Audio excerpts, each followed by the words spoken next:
Olá.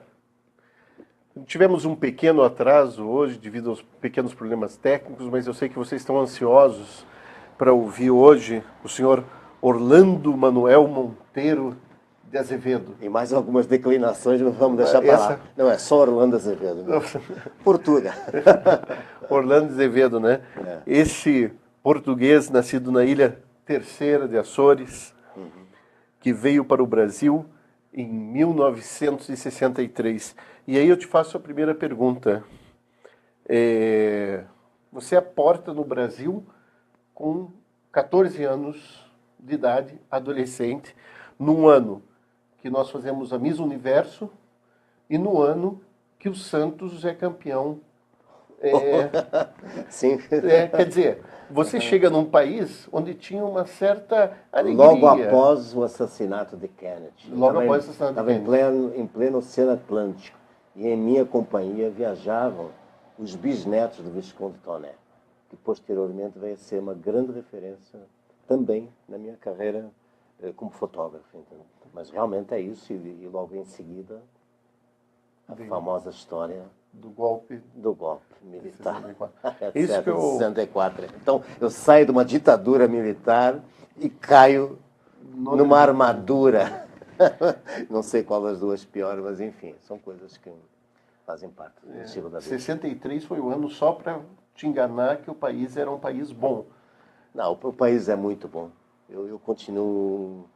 Não era isso, eu vim para o Brasil sem a menor intenção daqui permanecer, porque eu cheguei com o passaporte diplomático. Meu pai, na época, era um alto funcionário e se aposentou como alto funcionário da FAO, da Food Agriculture Organization, mas eu me tornei um convicto e um apaixonado pelo Brasil, que é um país surreal, contraditório, desigual e tudo que nós sabemos, mas ao mesmo tempo tudo que nós queremos que seja um país cada vez melhor. E que tem os dois lados da moeda. Um é esse lado cínico, que é exatamente o lado político, com o qual nós continuamos convivendo e que se manifesta cada vez mais a indignação do povo brasileiro em relação a tudo isso. E do outro lado é o Brasil à margem, o tal do Brasil que dizem marginal, entende? Dos heróis desconhecidos, os heróis da resistência, os heróis anônimos, que são quem de fato faz o país e conjuga o país. Muito bem. Orlando, 14 anos, chegando ao Brasil, com 15 anos você já enfrenta um país que se fecha no golpe militar de 1964 e você tem uma história bastante interessante dos movimentos de contracultura, que você adere rapidamente. Eu sempre fiz parte, entendeu? Eu sempre fui um marginal, eu sempre fui um outsider e continuo um outsider. Hoje, mais do que um outsider, eu sou quase que um kamikaze na missão que a fotografia me destinou e convocou. Tá? Mas eu sempre tive realmente envolvido, desde já essa época, quando eu cheguei aqui em Curitiba, e já mesmo anteriormente, com todo o processo de criação. A minha mãe era uma grande poetisa, uma excelente pianista. Então, é uma história que também já vem um pouco da própria influência do lar, ou do ninho, e da parte familiar. Isso de um lado. E do outro, depois, logo que eu cheguei, eu continuei estudando aqui nos Jesuítas, no Colégio Medianeira, onde fui colega do Rafael Greca de Macedo, com quem eu trabalhei durante uma gestão e que me orgulho muito disso, porque permitiu fazer muita coisa. Mas já no Medianeira eu comecei a me devotar completamente. Era o diretor cultural do Grêmio Estudantil, então fazia jornal, já estava super envolvido com fotografia, a fotografia, na verdade, vem para mim muito cedo. E passo também, ao mesmo tempo, a integrar uma banda de rock and roll, que foi uma banda, de uma certa forma, decisiva então, na contracultura curitibana. O que é muito complicado, porque a gente passou a ser objeto e ser vítimas então, de perseguição policial e militar, numa barra muito pesada. As letras todas do conjunto eram todas censuradas. É o período em que nós passamos a conviver também com o Paulo Leminski e que introduzimos o Paulo Leminski, que é uma história até hoje muito mal contada, porque a primeira gravação do Paulo Leminski foi com a chave. A maior produção do Paulo Leminski musical foi com a chave. São mais de 100 músicas inéditas na gaveta, para você ter uma ideia. Então, isso foi o processo. O Denis Stocks faz parte dessa história, que é uma uma grande artista, entende? O Ariel Coelho, que já faleceu, vários outros. Então o envolvimento sempre foi muito presente. E ao mesmo tempo tudo isso conjuga e amplia as possibilidades do olhar e da compreensão da fotografia, da metafísica da fotografia, da filosofia, do entendimento do que é uma fotografia. Fotografia qualquer um faz, você sabe disso. Você é o diretor e o criador de uma das mais importantes escolas, sem dúvida alguma, do Brasil de fotografia. Eu não estou falando isso porque você está na minha frente, não. Tem outras escolas em Curitiba, tem a Portfólio, também muito bem montada, o Nil Biazer, entende? Mas você tem realmente uma escola que é exemplar. Isso tudo se conjuga numa grande somatória do que é o entendimento da fotografia. E, na verdade, a gente veio aqui para falar de fotografia. Verdade. Né? Essa parte você, nesse novo projeto e nos novos projetos, você se apresentou com heterônimos. E isso me chamou bastante atenção. Já pela ideia também, quando se fala em heterônimos no Brasil, a gente sempre lembra, obviamente, da poesia de Fernando Pessoa. Não tem como. Eu sou leitor desde os 8 anos de idade de Fernando Pessoa. Sim. Eu declamava Fernando Pessoa para meu pai. Embora meu pai fosse mais do que Fernando Pessoa, meu pai era um apaixonado pelo Eça de Queiroz. Eu gosto muito, mas a minha grande paixão é a poesia. E na poesia eu conheço razoavelmente um elenco grande, de grandes poetas, Ginsberg, Whitman, você imaginar. Mas o Fernando Pessoa é um caso raro na literatura mundial. Eu considero o Fernando Pessoa o maior poeta de sempre, de toda a história. Sim. Mundial, né? Da língua portuguesa. Porque a língua portuguesa é uma questão muito forte, grande diáspora da língua portuguesa.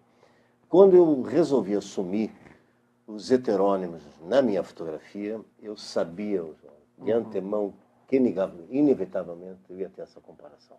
Sim. O cara está dando, e eu brinco com isso, e já falei anteriormente também algumas vezes isso. Eu sabia que ia ter esse confronto, mas eu sempre falo, o Fernando Pessoa é um gênio, eu sou apenas um menino genioso e curioso, entendeu? É muito diferente, sabe? Eu não é um gênio, mas eu resolvi assumir definitivamente os heterônimos, que começou a haver uma história que me incomodava muito, a mim particularmente, e que me perturbava. Em fotografia eu gosto de tudo.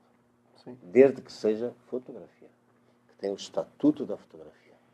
Estou falando de fotografia de verdade e na veia, que é esse entendimento. Hoje tem duas linhas que se degladiam e que ainda são mal compreendidas. Eu vou deixar bem claro isso. Uma é a fotografia usada como suporte. A fotografia usada como suporte não é exatamente a fotografia. Ela usa o suporte da fotografia como expressão. Em arte vale tudo. O território tem que ser livre, tem que ser incomparável, tem que ser infinito. Vale tudo em arte. Mas a fotografia, ela mesma em si, ela tem um determinado estatuto que começa no aprendizado do ofício. O aprendizado do ofício é fundamental. É que nem pintura. Dificilmente eu vou me perturbar com um pintor que, por exemplo, não domina o desenho. São coisas básicas. A fotografia também tem, entendeu? Embora aparentemente seja uma questão muito simples, diafragma, do obturador, profundidade de campo, profundidade de foco, ela tem uma outra complexidade metafísica que vai muito além disso. No fundo, a gente fotografa para se conhecer e para se descobrir, para se revelar. Acho que a grande história da fotografia é você tentar se revelar, você se encontrar. Acho que não existe prazer maior, independente do ofício, que muitas vezes, como no meu caso, pode ser um grande hospício e uma viagem sem fim, pelo caminho que eu escolhi para a minha fotografia, que é uma fotografia completamente pessoal. Tá? E dentro desse pessoal, eu assumi os heterônimos pela diversidade que a minha fotografia tem. Eu sou um fotógrafo muito de textura, eu sei muito bem disso. Até por uma formação do meu próprio pai, essa coisa toda, entendeu? Isso é uma das questões, a textura na fotografia, a abstração na fotografia. Você, como mestre, sabe melhor do que eu. A fotografia nunca é real. Ela é absolutamente subjetiva. Ela é uma interpretação. Ela é um retrato daquilo que você é.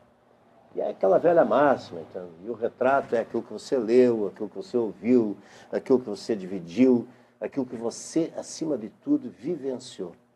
É a sua grande história de vivência e de experiência, que são quase sinônimos.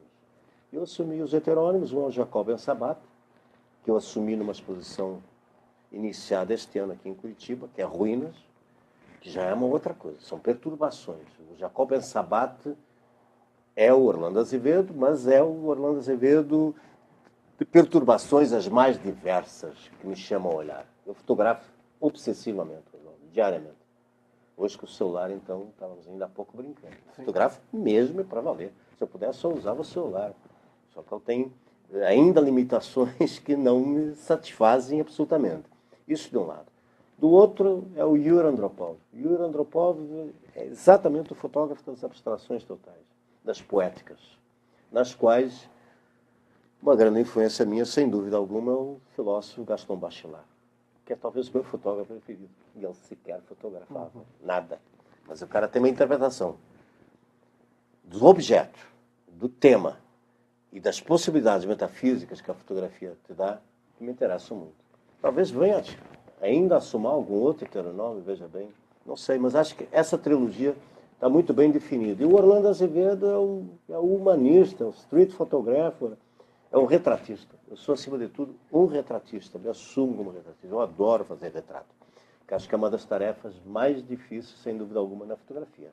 É você conseguir arrancar um olhar e esse olhar está inteirinho dentro de você. O retrato não mente jamais. Não mente, não permite, é o olho.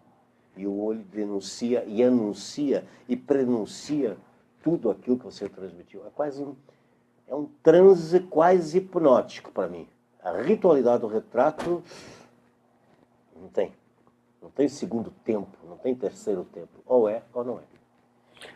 Engraçado você falar isso, Orlando, porque eu estava vendo o teu trabalho, o Mestiço, na oportunidade que eu visitei você no estúdio para fazer o convite para a entrevista, e depois quando entrei no site para fazer a pesquisa, eu notei que os olhares desse trabalho do Mestiço e de vários outros trabalhos, o olhar 99% das vezes é direto para você. Não, é no olho. É no olho. É no olho, é no olho. E até por isso tem uma questão interessante para o ouvinte que está nos assistindo, que é, eu sou formado em Direito. Eu jamais na minha vida, e jamais o farei, te juro, pegar, depois de fazer um retrato, está aqui, no olho, e tirar do bolso em termos da anuência do uso de imagem. Eu não vou fazer isso. Os meus retratos são tão inteiros, tão intensos, são tão autorretratos de fato, que não faria o menor sentido. Sabe? Eu não faço isso, entendeu? Porque é isso. Essa interação, essa integração e essa desintegração do olhar, é isso que está valendo. Tem grandes retratistas na história, nós sabemos. O Augusto Sander era um deles. Entendeu? Yusuf Karsh, que armava mais com a iluminação. O próprio Bresson. O Salgado é um super retratista. Mas um super retratista, como poucos e como raros. E muitos dos que se dizem retratistas sequer são retratistas também. Tem um elenco aí, não vamos declinar nomes, mas tem um elenco aí que se acha retratista e que de fato não são. O Salgado, por exemplo, acha um grande retratista. Irving Penn, um grande retratista. Avedon debulhava com 4x5 ainda. Né? E ainda tinha a manha de fotografar levemente de baixo, então, que dava toda uma imponência, uma dignidade, mas é um cara que tem... é o maestro. No fundo, você está regendo uma partitura. E na partitura está toda a tua vivência, toda a tua existência, e principalmente de quem você está fotografando. Que é um ato de amor, de entrega. Pode ser de ódio também, veja bem. Mas é um ato de entrega. Você tem que estar junto, senão não vale nada. Você falou do Salgado, e uma das figuras, pelo menos, que me influenciou na minha geração, o Sebastião Salgado influenciou muito, porque quando eu comecei a fotografar, a gente estava muito na influência dos trabalhadores. Sim, com certeza. Que é um dos livros notável, né, notável. emblemáticos. O América, mais ainda talvez, eu adoro América do Salgado, que é um livro até anterior aos trabalhadores, que é notável, notável. E esses trabalhos do Salgado, é interessante você ter dito o nome dele, porque até eu tinha separado para falar. Salgado, ele se afastou do Salgado das outras Américas, dos trabalhadores, porque quando a gente olha esse novo livro dele, não tem uma textura que não parece mais Sebastião Salgado? São os percursos, são os ciclos. acho que foi um caminho que o Salgado percorreu. Claro que o Gênesis poderá ter várias interrogações, até de outros lugares que certamente mereceriam também ter sido abordados. Entre os quais Açores, por exemplo, onde eu nasci. Acho que é um oráculo invulgar. Mas acho que faz parte do ciclo, acho que eu continuo, cara, mesmo Gênesis, cara, putz, o cara fotografa muito. Sim. Que é um brasileiro, cara. E, porra, isso é mais importante ainda, porque tem gente que tem um discurso, a época da pobreza, sabe, esse tipo de papo. O cara é um gênio. O Salgado é um gênio. Tá? Ele foi muito criticado naquela época quando se falava da questão da miséria, que ele se deixava seduzir pela miséria. A estética da miséria. A estética da miséria. Mas isso é uma dialética que não interessa muito. Quer que eu diga uma coisa? Eu acho que o Salgado vai começar a fazer abstrações, vai começar a fazer cósmica. Eu acho. Já há um prenúncio nisso no próprio Gênesis. E o Gênesis, para quem viu, nós temos a exposição aqui em Curitiba, no Museu Oscar Niemeyer. Claro que as imagens são muito trabalhadas, eu tenho um excelente... Não é manipulador, que eu não gosto dessa palavra. Acho que manipulação em fotografia já é outra coisa. Mas tem uma grande colaboração de quem sabe mexer muito bem no Silver FX e todas essas coisas, que é uma arma poderosa. Sim. O laboratório digital hoje, para mim, é o Silver FX, definitivamente. Você fazia no ampliador, da página, ficar 1 hora lá, mascarando, etc. Você sabe bem disso aí. Mas acho que tem imagens que são absolutamente notáveis do Salgado. E precisa muita determinação para fazer o que eu faço. Não importa se foi o projeto, e foi. O projeto mais caro, talvez, da história da fotografia foi esse do Gênesis. Permitiu fazer filme, ir para cá, ir para lá, etc, etc. Mas não importa, porque, infelizmente, foi feito por um grande talento. Pronto. E a gente tem que ter essa convicção, sabe? Tem que comungar de todo esse ideal. Faz parte da história do fotógrafo. Acho muito ruim. Sempre a fotografia é um universo imenso, então inevitavelmente há sempre a coisa da crítica. Ah, esse, aquilo. Mas quando o cara é bom, você tem mais aqui. Reverenciar. E passar a ser um pouco referência no sentido dessa reverência. Entende, sabe? Por exemplo, eu não me sinto com nenhuma influência. Tem um fotógrafo marcante para mim, pronto. Que trabalhou com o Salgado, até na mesma agência, que é a antológica histórica Magnum, que é o Kudelka. O Kudelka é outro super retratista. Cada um do seu jeito, dos seus parâmetros, mas é dá até raiva. E também são os ciclos, você veja bem. Todos nós conhecemos o Kudelka, na qual tem uma sala sua aqui, com o nome do Kudelka, está na sua escola. E todos nós conhecemos a grande história dos ciganos. Sim. Ele é engenheiro, ele dormia dentro da Magnum para fazer aquilo lá, às vezes. Você veja o que é o caos. Cara, você desmontar. Porque é uma estrutura de quem tem a fotografia dental. E que tem a fotografia de verdade. Que não manipula a fotografia. Que não usa a fotografia como suporte. É diferente. Eu sempre falo invariavelmente em várias situações. Entende? E aí há sempre uma confusão muito grande. E há uma confusão muito grande, principalmente por parte do elenco de curadores. Sabe? E que até conhecem algumas questões de arte, mas não conhecem tão profundamente o ato fotográfico, que não é o do Philippe Dubois. O ato fotográfico. Então criou-se toda essa história, que é uma história que prevalece e favorece o academicismo. Fotografia expandida, fotografia contaminada, isso é muito fácil. O problema é fazer a porrada, entendeu? A foto como um grande poema, como uma grande música e uma grande construção. E se você for reparar, mesmo no Brasil, talvez não dê uma mão. De grandes fotógrafos dentro desse padrão do que eu estou colocando. Salgado, Marcel Boinain, Tadeu Villani, José Bacito, que vai estar aqui na roda dos fotógrafos na quinta-feira, junto com a Michelle Serena. Então, porque é uma vocação, é uma missão e é um ato de resistência ao mesmo tempo. A fotografia, para mim, é um ato de resistência. É a minha vida. Sabe? Pronto, eu fiz disso a minha história, e cada um fez a seu modo. Claro que são parâmetros muito diferentes. Você fala de um Salgado, ele está em Paris, teve a felicidade, logo no início, quase no início da carreira, de fotografar o atentado do Reagan. Só com isso ele comprou um puta de uma AP em Paris, sabe? Mas a gente não fala de dinheiro. Fotografia tem uma outra história, que é uma história muito mais existencial, é muito mais filosófica, é muito mais poética e é muito mais o querer se revelar, o querer se desvendar perante o outro e principalmente perante si mesmo. Você, Orlando, sempre foi conhecido por ser uma pessoa polêmica, de fortes opiniões, e essa fama de polêmico você atribui a quê? Porque, graças ao bom Deus, aos santos, satãs e tudo mais, eu nunca fui unanimidade. Eu agradeço nunca ter sido unanimidade. Não quero ser. Nunca quis ser um fotógrafo de moda. Quero estar fora completamente dessa roda. E eu sempre falei, você me conhece, eu sempre falei na tampa as coisas.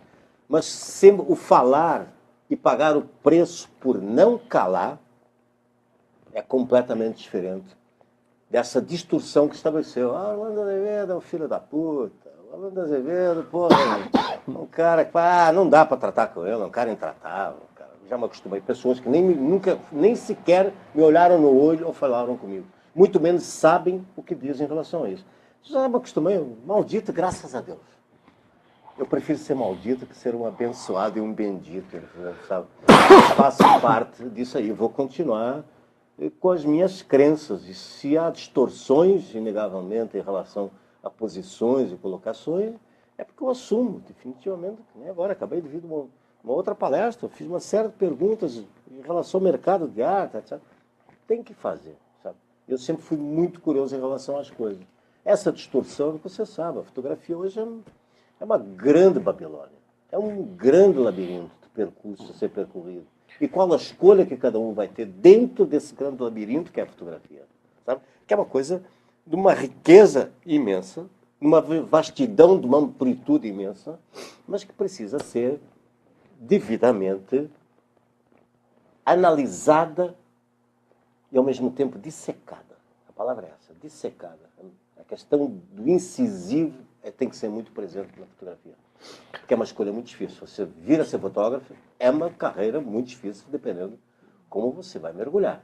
Se você vai querer ser um fotógrafo de casamento, de evento social, de gastronomia, claro que você tem um mercado estabelecido de alguma forma para isso, em nível rentável, em nível profissional. Agora, quando você mergulha numa viagem sem fim, que é uma viagem de você buscar uma identidade e uma história sua, aí a coisa, a barra pesa mais, é mais complexa. Então, você vai atrás e tem que ir, então faz parte. É um chamado. Chamado a gente não tem como brecar. Orlando, uma das coisas que me chama a atenção, eu, nesses anos de carreira, acompanhei o crescimento de alguns fotógrafos, e fotógrafos que começaram a carreira como documentaristas ou ligados muito à fotografia como expressão de uma certa realidade pessoal, acabaram migrando com um determinado tempo de carreira para a chamada fotografia expandida ou fotografia como suporte.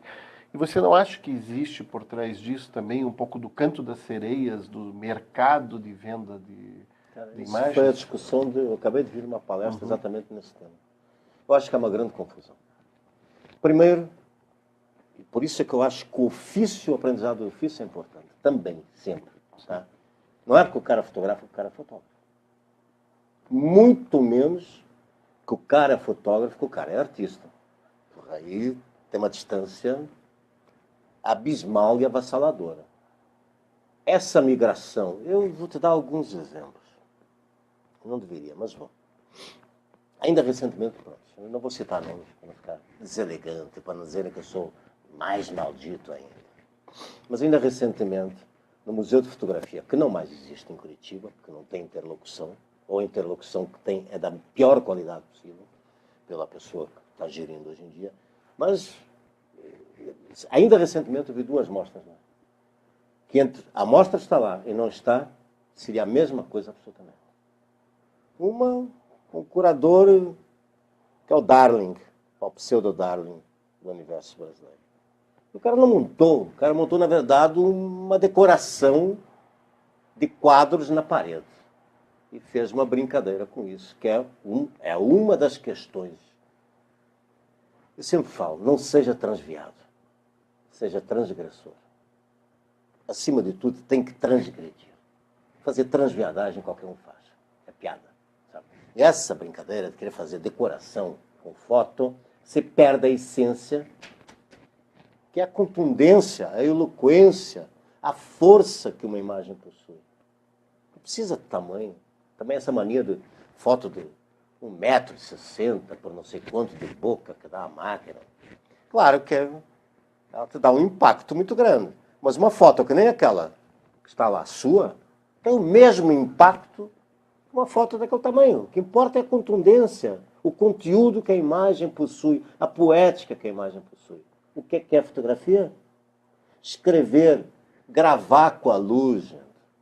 Já está dito, na própria essência do termo. Então não adianta muito. Claro, o universo, a fotografia, nunca foi estática.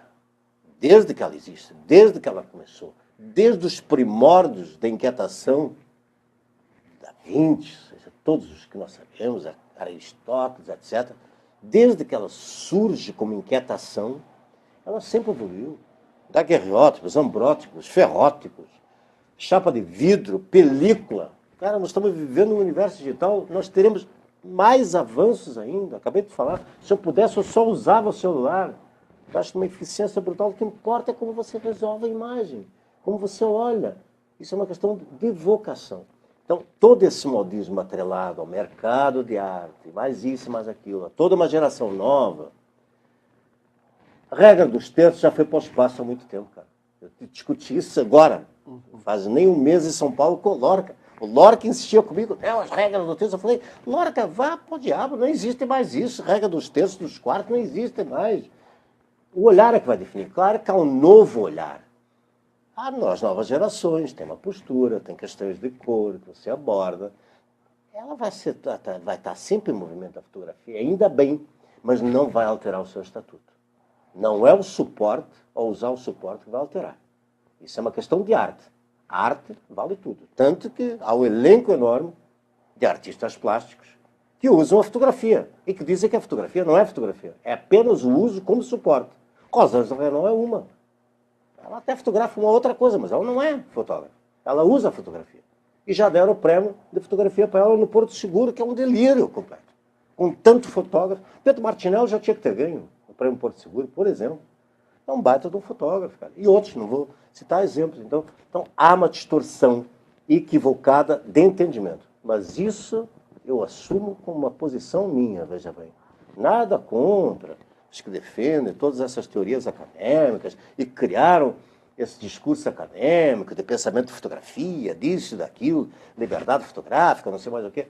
A liberdade está dentro de você, está dentro do teu olho. Você faz o que você quiser com ele e viaja para onde você quiser. Você transgride da forma que você quiser. Agora, todos esses discursos que se criou a partir de uma série de situações acadêmicas e principalmente por uma falta de entendimento de um grande elenco de curadores. É uma coisa muito complexa. São poucos curadores. Vou te dar um exemplo. Um grande curador, por exemplo, é o Tibério, que vai estar aí até, no negócio mais comercial, mas vai estar aí. Que é um baiano, e ele é um cara que sabe montar a exposição, sabe fazer a arquitetura, sabe fazer a partitura da exposição. Então é isso, no fundo, que me interessa. A fotografia é infinita. Orlando, nós nos conhecemos muitos anos atrás, quando eu ainda era estudante de comunicação, bati na porta do seu estúdio para conseguir um estágio e lá fiquei um tempo. E eu lembro muito bem que você estava voltando de uma viagem que tinha fotografado o Kragenberg. Uhum. E você chegou com todo o material em slide, né, em cromos, e você me entregou os cromos 35mm, eu lembro disso muito bem até hoje. Para encaixilhar. Para encaixilhar, mas você fez uma coisa pior, que não foi só para eu montar as molduras. Montei as molduras lá, ótimo, mas você me deu parte dos filmes e me colocou dentro do laboratório de E6. E6, eu ainda tinha o E6. Tinha o E6, você tinha jogo lá, mas você tinha todos os banhos do E6. Todos. Daí você foi o Socó que montou e que me ensinou o E6, que é um fotógrafo que eu adoro, então, Antônio Costa. Daí eu fiz um curso de E6 em 15 minutos, você me deu aula de E6 em 15 minutos, E eu revelei, acho que uns 12 rolos só na primeira sentada do Krasenberg. E eu lembro até hoje, trancado lá no laboratório, eu falando, sabendo o que eu estava revelando. E eu vinha do laboratório de preto e branco, onde os banhos eram completamente diferentes, onde a estrutura do químico era completamente diferente. A temperatura você tem que manter mesmo, entendeu? Você não pode balancear o E6, porque senão contamina tudo e dana tudo. Mas boa memória é tua, entendeu? Memória da sua loucura, naquele momento que eu tinha 20 anos de idade, 20 e poucos anos de idade, e estava revelando depois do curso de 15 minutos que você me deu, ainda bem que você era um bom professor, né? Que eu aprendi que os filmes saíram revelados. Mas eu ali aprendi muito de você. Uma das coisas que eu aprendi naquele momento foi quando você tinha um espaço dentro do estúdio, um espaço de tempo dentro do estúdio, você chamava, abria as gavetas e me mostrava trabalhos. Trabalhos que eu vi você expondo ou colocando para o público anos depois. O Ruínas é um pouco isso já, que apresentei só este ano. Ó. Mas eu volto a te falar, eu sou muito obsessivo por fotografia. Sim. Eu dependo, eu preciso me alimentar de fotografia. Eu preciso um pouco dessa perversidade de aprisionar o momento, que hoje é um aspecto de grande interrogação para mim. Essa coisa, por que é que eu tenho que ficar aprisionando o tempo todo o momento? Por que eu tenho que fazer isso? Às vezes, num dos meus livros está escrito, a melhor fotografia é aquela que eu não fiz e que guardo na alma e no olhar. Está escrito na contracapa, que é mais ou menos isso que eu estou te falando. Mas disso tudo, dessa produção toda, isso é um dos aspectos. Eu não sei quantos mil cromos eu tenho do Krasenberg. É mais de uma gaveta, 2 gavetas, talvez, de arquivo só de Krasenberg. De Paris, de Nova Viçosa, de Rio de Janeiro. Com ele eu aprendi muito. Eu tive uma grande felicidade na minha vida. Foi estar ao lado de bons conspiradores. Eu vou te citar alguns. O Brennan é um. O Brennan tem um material no inventário dele que você não faz ideia. São ciclos. Está em exposição até em Porto Alegre. As fotos que estão lá do espaço são minhas, que fazem parte da exposição. São mais de quase 4 décadas que eu fotografo. O Brennan é sempre uma renovação e é um cara que entende muito de fotografia. Imagina eu discutindo Diana Arbus com o Brennan. Não é qualquer um que puxa da gaveta uma Diana Arbus para falar. E fora isso, ele fotografa muito e muito bem. E a gente poderá falar disso. O Krasenberg foi outro cara. Ele nunca quis saber de técnica. Eu tentei ensinar para ele profundidade de campo. Porra, feche mais aqui que vai te dar mais. Ele não quer saber, mas eu aprendi muito nas poéticas. O Krasenberg, para quem não sabe, que é sem dúvida um dos maiores gênios da arte brasileira, vivo até hoje, que mora em cima de uma árvore, entre outras coisas. Oh, pronto, não precisa muito. O Krasenberg sai dos campos de concentração em Paris, sai dos campos de concentração na Polônia, a família toda é morta no Holocausto, ele vai para Paris morar com quem? Com Chagall. Então não precisa falar muito, né? E foi amigo de toda essa caterva. Matisse, todos os que você possa imaginar, os grandes artistas. E com ele eu aprendi muito. Eu tive também uma grande felicidade na minha vida, que foi fazer dupla em jornalismo, eu como fotojornalista, entre aspas, fotodocumental, fiz Isto É, Veja, várias dessas questões, mas trabalhei mais assiduamente numa revista que não mais existe, que era a ICA, que era a revista de bordo da Varig. Eu fiz dupla com o Casimiro Xavier de Mendonça, que era o crítico de arte da Veja, quando a Veja era a Veja. Sabe, que tinha crítico de arte e o cara era um gênio, absolutamente, o cara sabia tudo. Eu aprendi o que você não faz ideia. Fiz muita dupla com jornalistas. Mas o único jornalista crítico que eu acompanhei e que não escrevia uma vírgula, como você está escrevendo, não escrevia nada. Nada, nem para pensar depois a relembrar. O cara guardava tudo na cabeça. Então, uma coisa doida. Então, eu tive a sorte realmente de... Aqui em Curitiba também, mesmo. A Denis Stocks, inegavelmente, o Paulo Leminski. São figuras que somaram e que ampliaram o meu nível de conhecimento. Nós dividimos todas essas questões. Isso faz parte, né? Tem que ir atrás. A grande história dos festivais ou dos encontros de fotografia é exatamente essa. Que nem acabou de ocorrer agora a regência do grande Giancarlo Meccarelli e com todos os conspiradores da fotografia, talvez alguns dos principais, certamente, que estavam presentes lá em Paraty, que essa possibilidade, e estava lotada Paraty, vem gente do Brasil todo. E tem a grande possibilidade de estar aqui, num papo, cara, entre nós. Imagine eu que venho de uma época super complexa, na minha formação, O meu primeiro curso foi um curso por correspondência, que eu sempre falo isso e falo até com determinado orgulho, e até para as pessoas saberem. Imagina, Instituto Universal. Cara, não tinha uma escola que nem essa aqui. Você tem os mestres aqui para te direcionar, para te orientar. E nos encontros de fotografia é a mesma coisa, você tem a possibilidade, porque ninguém é mestre, ninguém é nada. Todos nós somos aprendizes, no fundo. Entendeu? Então você tem a grande possibilidade de trocar, de estimular experiências, direções, leitura de portfólios. No meu caso é exatamente isso. É apenas um diálogo entre a pessoa, dizer, olha isso, o que é que você acha? E discutir com a pessoa. Então essas oportunidades são vitais para quem sonha com o ofício, e é o ofício de fotógrafo. Então, o ofício de fotógrafo é muito abrangente, acima de tudo é muito lindo. Eu sou muito grato à vida, por mais difícil que no meu caso ela seja, e é uma barra muito pesada, então na minha sobrevivência como fotógrafo, essa coisa toda no universo que eu percorri, mas eu sou muito grato. A fotografia me ensinou a mergulhar muito mais com o universo do outro, com o universo do próprio mundo, essa compreensão. Entende? Então isso é uma bênção ao mesmo tempo. Me fez percorrer lugares que eu jamais pensava que poderia ter percorrido. Conhecer, acima de tudo, pessoas que eu nunca imaginei que pudesse ter percorrido. E são histórias muito emocionantes. Você sabe bem, por trás de cada foto tem uma longa história. E tem mesmo. Sabe? E essas histórias fazem o nosso caminho nesta vida terrena, que na verdade é muito breve e muito pequena. Tá? Ela é muito rápida. É um sonho. E se vamos viver pelo sonho, abençoado seja um sonho. Entende? Vamos lá. Vamos lá, vamos fazer dele a grande estrela, a grande constelação. Orlando, se as pessoas não te conhecessem pelo tempo de carreira, uma das coisas que fica notadamente forte quando a gente vê os teus trabalhos, seja nas redes sociais, no Face, nos outros lugares pela internet, é essa produção num volume avassalador que você tem.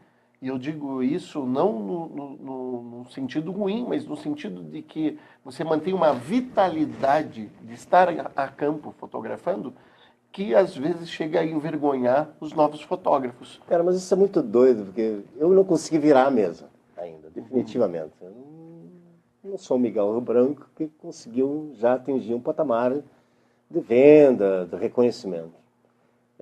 Conhece, inegavelmente, meu nome, não vou ser ingênuo, nem cretino, entende? Mas eu não consegui essa virada. Entende? E eu, no fundo, faço isso. Por exemplo, eu uso muito o Face. Tem dia que eu posto 30 fotos, mas eu posto, às vezes, como catarse mesmo. Uhum. E é muito louco, porque a mídia também é muito doida. Eu vou te dar exemplos concretos.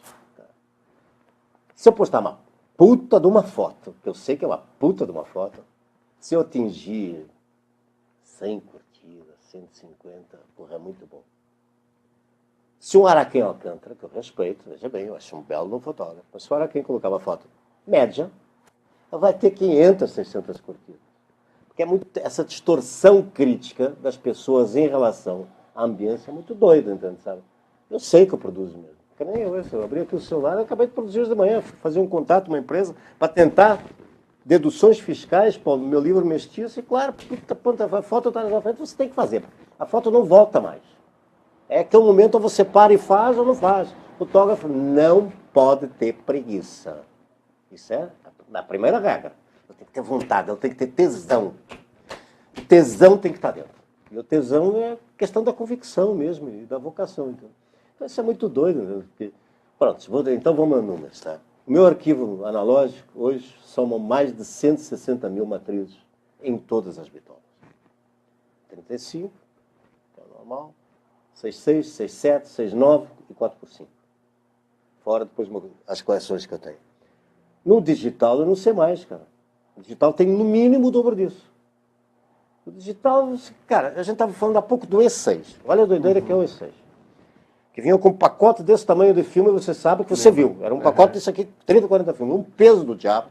Cara, um trombolho que você tinha. Você tinha que cuidar para passar no raio-x, cara. Tinha que levar plástico especial que você comprava nos Estados Unidos para passar. Ainda você tinha que argumentar com os caras no raio-x, que às vezes os caras queriam abrir, às vezes queriam abrir o filme. Para ver se não tinha cocaína ou não tinha maconha lá dentro. Né? Esse tipo de coisa. Né? Então, hoje, cara, você vai com uma máquina, com uma puta de uma eficiência, 2 caixinhas de cartão, tá resolvido. Uma caixinha você tem 40, 50 filmes ali dentro, cara. O que você quer mais? Uma maravilha. E não tem química, não tem nada. Então, tem a pira de você manter os arquivos. Mas enfim, do digital eu não sei. Eu vou te dar exemplo. Eu fui para os Açores, estou trabalhando nesse livro também, que é Fechando a Minha Diáspora, da Soriano. Eu fiz o Lagamar, que é o estuário, lugar que vai do Guaraqueçaba, no Paraná, até Iguape, Cananéia, e que tem uma super influência açoriana. Entende? Que é também uma história não bem revelada. Isso me confirmou, inclusive, a maior autoridade do mundo em cultura caiçada, que é o professor da USP, o professor Carlos Dias. Eu assumo definitivamente. É que nem eu falo. O barreado é um prato açoriano. Existe até hoje com outro nome, mas é um prato açoriano. Isso, entre outros, fandango, todas essas coisas, é toda uma origem. Embora não fosse a vocação dos Açores, os mares, ou as águas, o pescado, que são mais da agricultura e mais de pecuária, na verdade, das ilhas. Entende? Então, só para você ver, eu fui para os Açores há 2 anos fazendo isso, eu percorri as 9 ilhas em 2 meses, entende? Uma loucura total. Eu saía do aeroporto já com o carro, já saía fotografando. Só dos Açores foi 1,5 terabyte. Foto selecionada. Cara, é uma doideira, porque isso é um volume muito grande. Claro, depois a coisa é muito impiedosa no momento da edição. Você tem um volume, você tem às vezes um pontinho a mais, um pontinho a menos fechado. Eu trabalho normalmente com um ponto mais fechado. Eu gosto mais da questão mais densa, outras nem tanto, deixa uma coisa mais suave. Então cada um tem a sua sistemática, mas a produção é muito grande. Eu há pouco, antes da gente iniciar nosso papo aqui, Oswaldo, eu estava comentando, eu não me recordo às vezes de nomes, o vice-presidente do Google, que ele dizia que a gente estava vivendo o ciclo das trevas. E ele falava isso por vários aspectos. Uma, porque todos os dispositivos técnicos que nós hoje usamos HD vai para o espaço, cara. Isso aí vai. Os HDs vão ter melhor performance. Não vai acontecer que nem aconteceu comigo esses dias de um HD interno, me pifa aquela coisa. Eu quase fiquei louco. Porque era o HD que eu tinha todas as fotos selecionadas da iPhone. Que é um projeto que eu tenho de vir a publicar, porque tem coisas realmente muito interessantes que eu vou fazendo. Com o celular faço, entende, sabe? Isso de um lado. Do outro, a gente também estava comentando do portfólio. Você veja a doideira que é hoje em dia. Faz uma foto com o iPhone. Todos nós fazemos. Selfie nem se fala. Pizza, então, pode abrir quantas pizzarias quiser do cara comendo pizza, etc, etc. Quem imprime? Raros imprimem, não se imprime mais, cara. Nem álbum de família não existe, cara. Que era o grande inventário que você tinha de palpar, de sentir, de olhar. Sabe? As pessoas pegam, jogam no computador quando jogam. E foi para o espaço. Na verdade, é lacônico isso aí. É um período de esquecimento ao mesmo tempo. Da mesma forma que a gente está com todos os dispositivos de altíssima tecnologia, de altíssima qualidade. Cara, as máquinas digitais hoje têm uma qualidade brutal. Uma brutal. Claro que é muito diferente para quem conhece uma foto impressa analogicamente e uma foto impressa em jato de tinta. Mas o jato de tinta, você não consegue esse padrão de qualidade. Eu sempre brinco. As fotos impressas digitalmente são tão perfeitas que parecem fake. Uma falsa. De tão perfeitas que é. Você tem 12 cores, cara. Você debulha, cara. Você faz o que você quer. Entende? Mas, ao mesmo tempo, como você faz o que você quer, e ainda continua um processo caro, os papéis são caros, toda essa coisa, 10 vezes mais caro que um papel industrial, que não tem durabilidade. Hoje a gente tem uma durabilidade comprovada pelas indústrias de mais de 200 anos, de segurança, mas se imprime cada vez menos. Isso é uma história para pensar, entende? Porque você não vai ter depois o teu inventário, o teu legado de família, entende? Sabe? Os teus álbuns de família, a tua história da tua saga genética. E a genética é importante, gente. Ela é porque ela define uma série de situações. Né? Em muitos casos ela gera uma continuidade de genialidade, outras vezes, infelizmente, de imbecibilidade. Entende? Sabe? A gente tem um exemplo muito concreto disso aí. Dom Pedro II foi um gênio. Sim. Foi um visionário, a quem muito a fotografia brasileira deve, inegavelmente. Ela tem que ter constituído uma bela coleção. É um dos primeiros a fotografar. Foi, sem dúvida, um revolucionário e um visionário em outros aspectos, em outras linhas de ação, ferrovias do Brasil, todas essas questões. E ainda contratava fotógrafos para documentar o país. Entendeu? que era muito mais eficiente, evidentemente, que todos os projetos, Langsdorff, Legendas, Toné, todos eles que percorriam o país desenhando com coisas absolutamente maravilhosas. Que nem agora, recentemente, aconselho a todos que estejam em São Paulo visitar os brasilianos, que é a exposição que está da coleção do Olavo Setúbal no Instituto Cultural de Itaú. Que é de chorar, né? Que é uma coisa, os mapas, tudo aquilo ali, todo o inventário, os desenhos da flora, da fauna, são coisas primorosas, que é feito à mão. Claro que a fotografia vem, ela tem uma eficiência brutal, porque nesse caso ela retrata uma realidade, aí sim, muito mais acirrada e muito mais imperativa. Mesmo. Orlando, projetos futuros, fotográficos e políticos? Eu acho que políticos não tem, porque o meu ato é um ato político, é um ato de resistência. Então eu sou definitivamente marginal. Claro que posso vir, e como eu vivo da fotografia, vir a fazer algumas questões futuras, eu não tenho ânsia nenhuma política. Até poderia ter, se quisesse, se quer aqui, em Portugal, por uma série de circunstâncias, com o primeiro-ministro, mas não me interessa. Projetos, sim, eu estou tentando, se ainda aqui estiver, a gente tem um prazo de validade também e de existência. Estou trabalhando só em nível de projetos, de desovar um pouco da minha produção. São 10 livros que eu estou trabalhando. Eu estou tentando agora, comecei hoje, o primeiro contato que eu fiz hoje, na verdade, do mestiço, para tentar as deduções fiscais. Claro que a gente está num período muito difícil do Brasil. Grandes empresas não têm praticamente deduções, o índice de faturamento foi muito baixo, tipo Volvo, em Curitiba, que sempre patrocinou, apoiou o projeto. Este ano será um ano muito difícil, eu estou tentando dar continuidade a um projeto que é um projeto interminável, que é o meu projeto Expedição Coração do Brasil, no qual já percorri mais de 90 mil quilômetros. É muito chão, é muito suor, cara. Ninguém imagina, é um prazer. Bom, o prazer também sem dor, às vezes não vale nada, entendeu? É bom ter um pouco de dor no prazer para as coisas acontecerem e ficar essa cicatriz.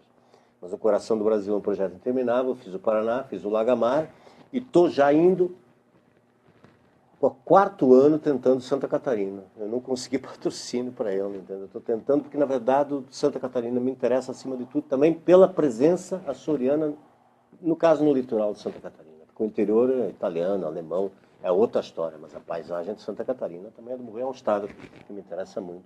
Mas o Brasil é muito grande, é demais. Cada estado é um país, cara. O Paraná é maior que Portugal. Isso que é o quê? Só o Paraná tem um conteúdo, coisas únicas, as etnias, os holandeses, os russos brancos, os japoneses. Cara, você pira, Wittmarsum com os menonitas, entendeu? Está tudo aqui do lado e as pessoas esquecem. Cara, eu acho uma história muito doida. E isso é uma coisa de visualidade e de integridade.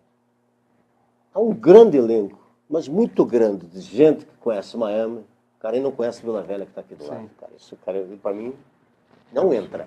Porque esse cara que não conhece Vila Velha não pode bater panela. Cara. Nem pode dizer isso e aquilo. O cara não conhece o país. Se o cara não conhece o país, o cara não pode amar o país que ama. Cara. O cara tem que conhecer. Não precisa conhecer Miami. O cara tem que conhecer a terra dele. O que é que ele é. Quem ele de fato ele é. Para daí o cara tomar determinadas atitudes, que não podem ser essas atitudes como quem vai para um jogo de futebol e bater panela e vestir camisa no Brasil. Não é por aí que se defende o país. Não é isso que é ser nacionalista. Não é. É outra história, é outra convicção. Que é a realidade mesmo de quem tem a imagem e a presença do Brasil dentro de cada um. É isso que faz a história toda. Entendeu? Então, dos meus projetos, é isso. Eu estou trabalhando basicamente em livros. Desde o começo do ano eu estou só editando. Uma doideira, porque você tira do RAW, passa para TIFF, já dá um leve ajuste para depois definir as imagens que vão, para depois limpar. Que é uma das questões, eu como não ligo muito, o que eu quero é fotografar, então invariavelmente o meu sensor tem sujeira e as lentes às vezes têm sujeira e depois você sabe que é uma mão de obra. Eu uso o Photoshop somente para isso. Não faço nenhum outro ajuste, é só para limpar. Só para limpar, só para tirar os pentelinhos que entraram lá dentro. Mas isso demora, cara. Sim. Demora, porque tem que ser rigoroso, tem que ter o pincelzinho especial, aquela coisa toda. Então faz parte, é uma coisa meticulosa. No fundo, a fotografia é uma coisa de chinesa, sabe? Nunca vou esquecer, quando eu fazia as bienais aqui, talvez você se lembre também, um dos fotógrafos foi apresentado, que veio do acervo do Museu de Braga, em Portugal, e foi de um chinês, que era calígrafo, que era o Shen Baoshen. Cara, que era uma coisa muito doida. Quando eu estou falando dessa coisa do calígrafo, que é uma coisa de chinês, é nesse sentido.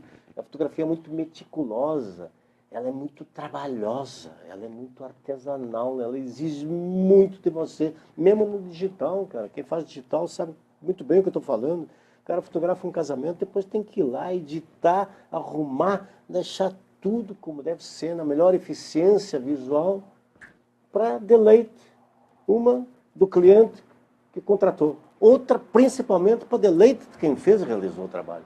Essa é a grande história, essa que é a grande convicção, né, João? Então, os projetos são vários. Eu tenho o projeto de publicar o ano que vem um livro de poesia, porque eu sempre escrevi poesia, e são coisas que eu nunca, muito pouca coisa mostrei na minha vida, então eu quero publicar. E tem o projeto do livro que se chama Sou Diário, uma palavra só, que é exatamente um relato biográfico, né? Autobiográfico, entendeu? Desde a minha existência até a vinda ao Brasil, a minha história, a minha relação com Curitiba, que é uma cidade muito complexa em relação às artes, entendeu? Em relação ao outro, que ela tem realmente uma autofagia, na qual o Leminski sempre quis fama. Sempre foi um desarvorado, sempre quis reconhecimento em vida, com todo o talento dele, bem entendido. Mas eu admiro muito, por exemplo, a figura do Dalton Trevisan. Sim.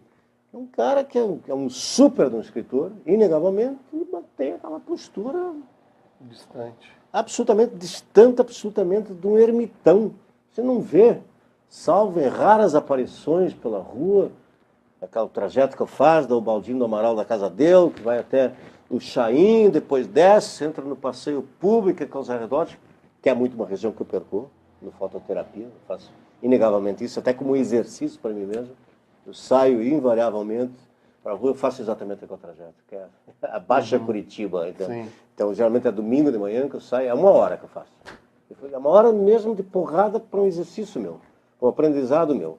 E que eu saio ainda, estão uns craquentos na rua, ainda no repé, aquela coisa toda. São situações difíceis, perigosas, evidentemente, que é uma zona perigosa, inegavelmente, mas que eu atravesso, que eu adoro, porque tem aquele cheiro. E é a estrutura estrutural de Curitiba que eu mais gosto, que é Riachuelo que liga e vai direto com a Barão e vai até lá embaixo, até a Frase Correia, que é o meu delírio. E foi quando eu cheguei em Curitiba. Quando eu cheguei em Curitiba, eu fiquei no Grande Hotel, que só existe o prédio hoje, eu fiquei lá. Então, naquela época tinha orquestra no jantar, tocando, piano, violino. Era uma delícia. Então são memórias, para mim, muito caras, numa outra Curitiba, mas, evidentemente, aqui na cidade eu sofri muita porrada. Na época do conjunto, então, nem se fala. Todo dia tinha a polícia atrás, entendeu, da gente, que diziam que nós éramos os caras que forneciam maconha na cidade, forneciam as drogas, não sei mais o que. Era todo dia. Era mentira, eram só consumidores. Não, consumidores somos, eu gosto até hoje, entendo, não nego, entendo, não faz mal nenhum, entendo, sabe, é uma planta natural, não tem problema nenhum, entendo, sabe, o que faz algum mal é o que está liberado aí, que a gente sabe, sim, que é o nível etílico e os álcools da vida que é liberado, entendeu? Você vai em qualquer bar, você enche um copo de cachaça que faz 10 vezes pior do que 10, 20 baseados. Com a política que se pratica no país, não vai ser a maconha que vai fazer mal. Não, até, aliás, eu aconselhava a todos os políticos fumarem uma maconha, mas eles usam outras coisas muito mais complexas e muito mais nocivas também. E não vamos nem discutir isso, mas enfim. Eu acho que da política, voltando à política, se você perguntou, eu não tenho nenhum ideal em relação à política. Acho que a minha fotografia é um ato político. Assim, é um ato de integridade, é um ato de dar voz ao outro, principalmente nos retratos. Os meus retratos, a intenção é exatamente essa. É dar voz ao tal do dito marginal, ao que vive à margem. Marginal no sentido que vive à margem, veja bem. Sim. E é dar voz ao outro. Eu jamais daria voz a um político. Sabe? Muito dificilmente. Sabe? Muito bem. Hoje nós estreamos o programa sobre imagens. Tivemos problemas técnicos assim, maravilhosos. Eu estou vendo Não, aqui. e nós temos imagens, se quiser passar. Vamos ver algumas imagens. O bom é ver imagens. E o que acaba acontecendo dessas questões técnicas, a gente tinha preparado até uma outra câmera para fazer a filmagem, testamos durante um mês. O Rodolfo, que é o nosso assistente, braço direito aqui, achou engraçadíssimo, como nós que a gente tenta por um mês, faz todos os testes, mas obviamente no dia de início vai dar algo errado e por isso nós atrasamos um pouco. Vamos ver algumas imagens do Orlando. Mas olha, só complementando e voltando de novo ao Leminski. O Leminski falava uma frase muito interessante. Não tem computador, vai com lata de sardinha. Exato. E tá tudo, ó. Nosso amigo está sorrindo lá porque as coisas afinal deram certas, entende? Deixa eu pegar aqui. A gente tinha preparado daí um zoom para que isso fosse visualizado melhor, mas algumas imagens. Você sabe, Orlando, que essa imagem, eu lembro muito bem essa imagem tem 2 décadas, pelo menos? Pelo menos. Essa imagem foi feita aqui, nos arredores de Curitiba, São José dos Pinhais. Você veja como é uma coisa doida, porque é uma imagem que eu gosto muito, que é uma crença minha, como açoriano, que é o Divino Espírito Santo. Eu tentei achar de novo essa igreja, eu não consegui achar. Que é aquela coisa, você está na estrada e eu vou entrando com o jipe, sempre estrada de terra, cara, e eu depois tentei achar, não achei mais. Porque eu queria ter retomado algumas outras questões, mas é uma imagem que é muito suave, ela tem uma leveza muito grande, e tem essa leveza mesmo da espiritualidade, dessa crença, etc. É uma imagem que eu gosto bastante. E essa pátina desse azul, né? Não, exatamente, que ela se funde. Eu trabalho muito. Em nível de tons, tem gente que adora as cores saturadas. Eu começo a gostar muito. Porque eu tenho outro projeto que é o Brasil Pop. O Brasil Pop é essa doideira de entrada de puteiro, de hotel, casa roxa com laranja, cara. As tuas fotos do Belém do Pará. Que é uma delícia. Eu adoro isso, que isso é muito Brasil.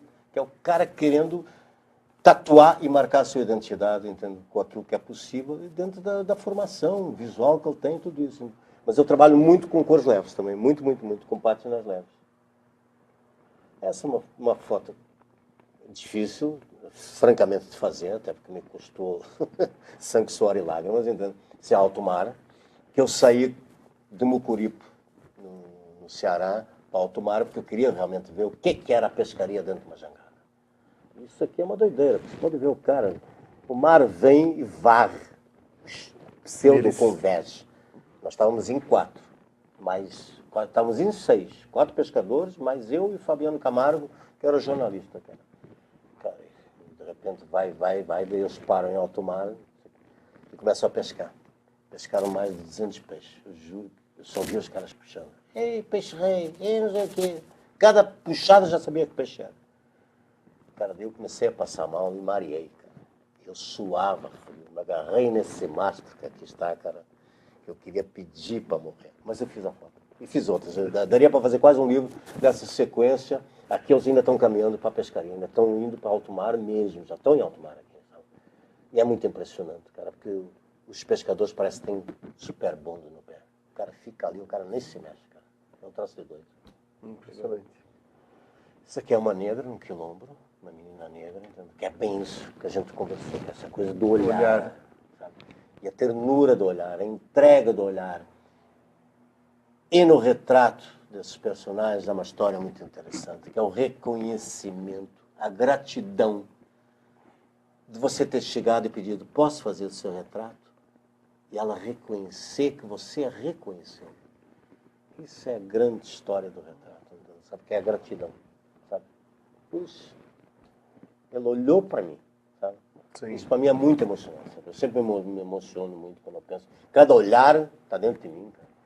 Isso aqui é no Padre Cícero, que muita gente já fez, mas essa senhora está, evidentemente, incorporada, entende? Então, numa outra esfera que não é exatamente a mediunidade católica, nada disso. É uma outra história. Uma forte, né? Forte. Claro que a presença dela é muito forte. Vai. Aqui, lá é o Padre Cícero. Aqui é outra das manifestações religiosas, uma grandeza incrível, que é o Ciro de Nazaré em Belém do Pará, então, que é uma doideira. Isso aqui é o pessoal na corda, e claro que é homem com homem, mulher com mulher. Se não virar uma suruba, que não acaba mais isso aqui ainda. Imagina o cara 6 horas grudado no cangote de um do outro, ou grudado... Não, mesmo assim tem cenas reveladoras Isso aí, evidentemente. Mas é uma imagem que eu gosto muito. Meu filho, quando olhou, falou, pai, são presidiários. E é um pouco presidiários da fé. Você não pode tirar a mão da corda. Você tem que deixar a mão até o final, senão você está fora da corda.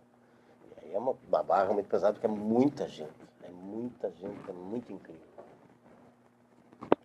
Aqui, em Cáceres, mapa do Brasil também, desenho do Brasil, podia fazer um livro já, tanta coisa, que é uma história que me persegue nas mais diversas situações, e o brasileiro tem muito presente essa questão, casa pintada inteira. Eu tenho uma bandeja de café, que é a bandeira do Brasil, só com grãos de café, que é lindo, aqui no Paraná.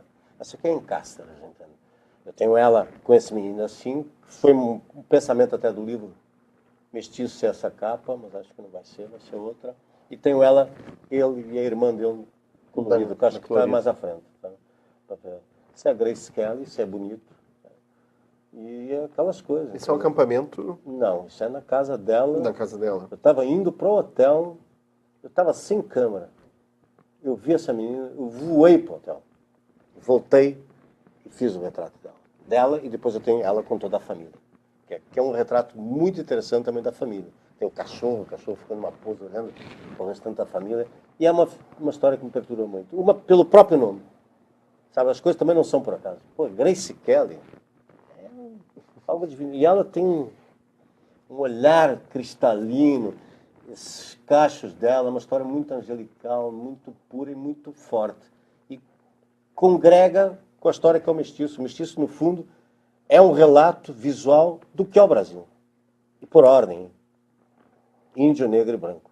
Embora o branco tenha chegado antes do negro. Mas o Brasil seria uma chatice, então, juro para vocês, se não tivesse a presença negra. Sim.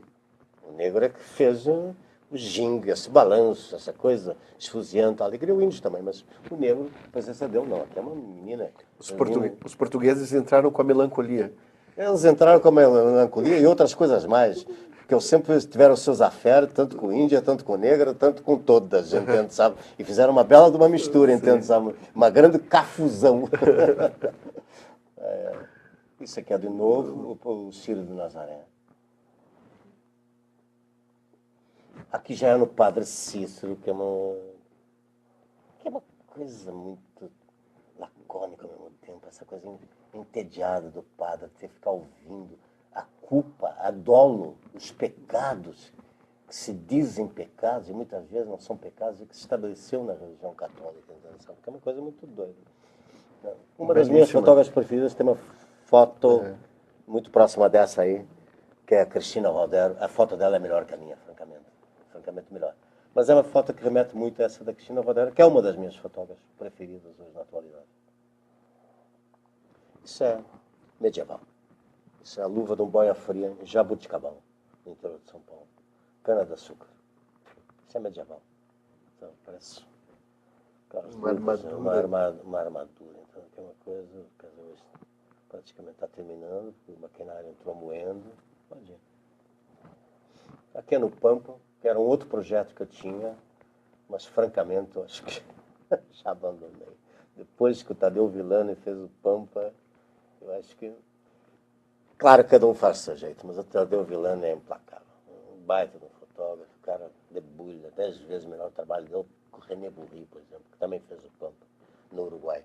Mas o Tadeu vai fundo. Mas isso aqui é no Pampa, é uma região onde o Tadeu também fotografa muito, é Santana do Livramento, na Fazenda Paloma. E é uma cena típica, com esses cachorros, que é quase um border collie, então, são os cachorros de pastoreio. Isso aqui é um retrato que eu fiz no Maranhão, que provavelmente vai ser a capa do Mestiço. Belíssimo retrato. Felizmente, forte, né? Felizmente, várias dessas imagens eu já vendi. Sabe, hoje não numero mais, é só assinado. Isso aqui é uma das raras imagens que eu fiz do Santo Daime, na colônia 5000, em Rio Branco, no Acre. Juro, fiz a cerimônia toda, a luz era péssima, eu usava filme 3200 asas, ainda puxado, e a única imagem, que é uma imagem para mim muito significativa da estrela, é essa aqui que eu consegui fazer do Santo Daime, mas foi das poucas fotos que eu vi. Depois tenho fotografado mais algumas coisas do Santo Daime e de outras crenças que me interessam. Claro que a história da crença, da ritualidade, é uma questão sem presença que me interessa. Aqui é o Sisal, na Bahia, no interior da Bahia, tá? Que é algo muito impressionante. É muito impressionante também todo o drama que se esconde por trás disso, principalmente na captura da cactácea e do próprio Sisal.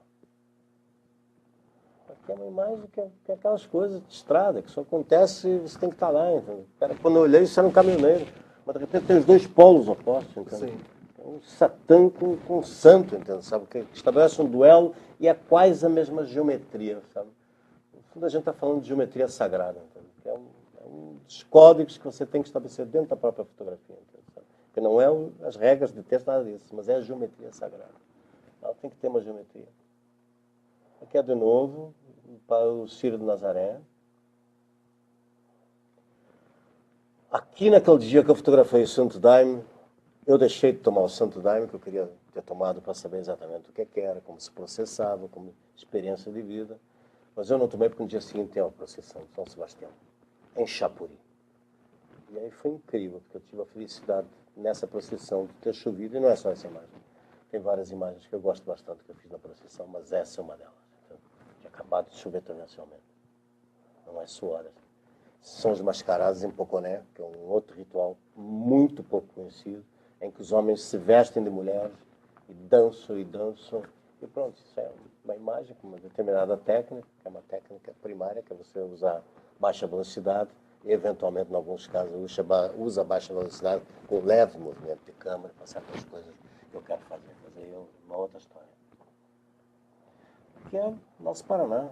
Isso é uma bandurrista, isso é uma legítima ucraniana, numa cidade que é sem dúvida uma das cidades mais genuínas da cultura ucraniana, que é Prudentópolis, onde agora, recentemente, e já não é a primeira vez, nós temos a presença de sinais do que dizem extraterrestres. Pode ser geometria sagrada, pode ser vindo de outros processos, dos portais que atravessam, dessas coisas todas. Quem sabe muito bem do que eu estou falando. Mas, enfim, Prudentópolis é realmente, a 200 quilômetros de Curitiba, é algo fora do normal. Ainda, em algumas escolas ainda ensinam ucraniano. De igrejas, são mais de 100 igrejas. Cachoeiras, nem sei quantas tem. E a cultura ucraniana presente. Muito forte. E fora isso, agora, a vinda de marcas sagradas, tá? Estabelecendo. Acabei de ir, semana passada, lá, fotografar um campo, em que o campo inteirinho ficou marcado com uma flor enorme. Isso é de novo aquele menino com a irmã em Cáceres, entende? Belíssima Que colorida. eu gosto também muito da cor, é sempre um duelo às vezes, porque entre preto e branco e cor, mesmo nos retratos que é 99% do mestiço preto e branco, mas pelo menos uns 15, perdão, uns 15 eu vou deixar em cor. Tem que ser cor.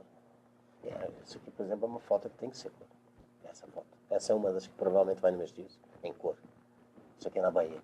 Isso aqui participou de uma exposição que a Glorinha Calil promoveu de moda lá em São Paulo. Ela escolheu essa foto. É uma foto muito impressionante. Isso aqui também é o zelo, o carinho da mãe, ou quem quer que seja, que desenhou, confeccionou e fez as roupas, entende, sabe, para as filhas.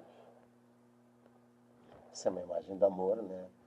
Embora eu seja sempre partidário. Eu acho uma imagem muito terna. A luz está muito bem feita, muito tudo ok, mas para mim, animal tem que ser na natureza, solto, sabe?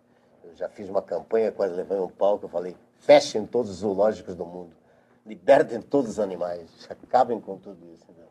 Isso é outra surreal. Isso é na cidade do Krasberg. Claro que esse bar não existe mais. Bar de Saddam Hussein. Bar de Saddam Hussein. Isso é coisa de Brasil.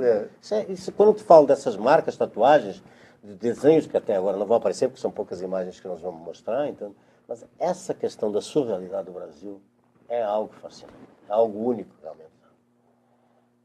Aqui é Fernando Noronha, já é uma imagem mais atípica, entendo, de Fernando Noronha, que é um dos paraísos do Brasil, mas o Brasil tem muitos paraísos. O Paraná tem vários, Vila Velha é um que eu citei, Buraco do Padre, todos os Campos Gerais. Aqui é a Seringa, no Seringal Cachoeira, em Chapuri, tá? No interior mesmo, de um dos serviços, porque cada seringueiro tem o seu serviço. Entende? E eu tive a felicidade nessa aqui, embora eu tenha fotografado já muito seringal. Fotografei até em Sri Lanka. Eles têm altos seringais lá, altos seringas. Mas esse aqui tem a seiva viva, o sangue, que é esse vermelho conduz já com látex entrando na porunguinha ali. Pronto, a gente vai finalizar com essa, que é uma foto mais chavão. Essa, quem vai lá consegue fazer porque... Vamos deixar na... Esse é o Poço Encantado. E o Poço Encantado é interessante porque é na Chapada Diamantina, que é outro dos lugares mais fascinantes do país, onde, não é por acaso, o Jimmy Page, guitarrista do Led Zeppelin, ficou morando, entende? Por 2 vezes. E estava morando até o ano passado, estava morando lá. Tem um amigo meu que viu ele tocando, não uma, mas várias vezes, dando canja, da Havaiana, em Lençóis. Tá? Especificamente, ele comprou uma casa em Igatu, se não falhar a memória, que é uma cidade incrível. Sabe?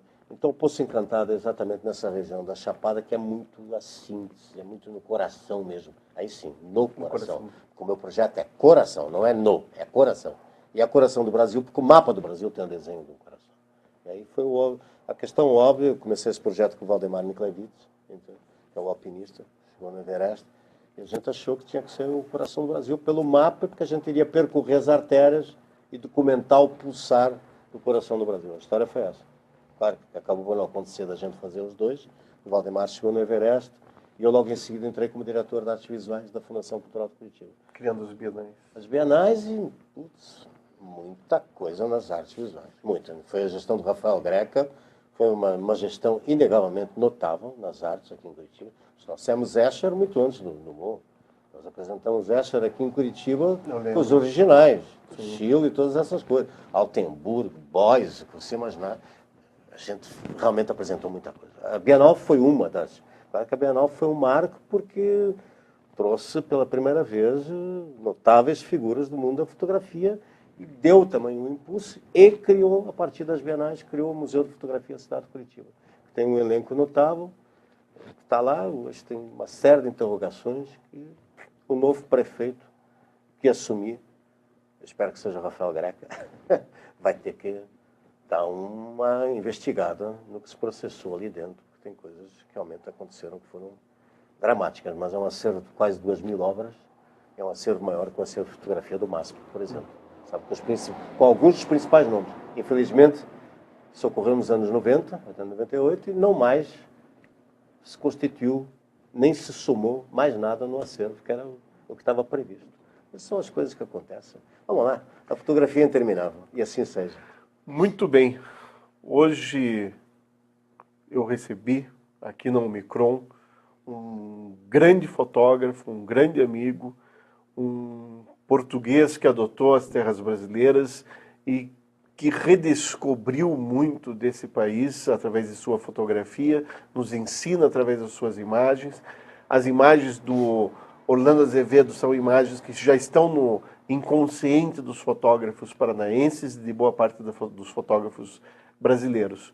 Como a gente até comentou, é uma figura verdadeira, tem a fama, às vezes, de ter o verbo forte, mas é preferível pessoas como Orlando, com um verbo forte, mas sempre frontais, do que as suavidades das palavras ditas pelas costas, que às vezes acontecem no mundo da fotografia, infelizmente. Essas são as piores. São as piores. As traiçoeiras são sempre as piores, aquelas que dão o bote pelas costas, entende? O duro é você falar frontalmente e você assumir, entende? Sabe? Assumir as posições. Tem que ser assim. Palavra é sempre uma história muito complicada. Sim. Ela pode ser uma adaga, e pode ser uma guilhotina, e pode ser um bisturi, entende? Às vezes é bom quando é bisturi, porque ele disseca, ele abre, ele rasga e mostra, e revela. Muito bem. Mostramos então um pouco das entranhas da fotografia aqui no primeiro programa sobre imagens. Agradecemos a imensa paciência de todos que ficaram até essa hora da noite nos ouvindo aqui, mas tenho certeza que foram brindados com um pouco da história da fotografia através dessa figura ímpar que é Orlando Azevedo. Agradeço a todos.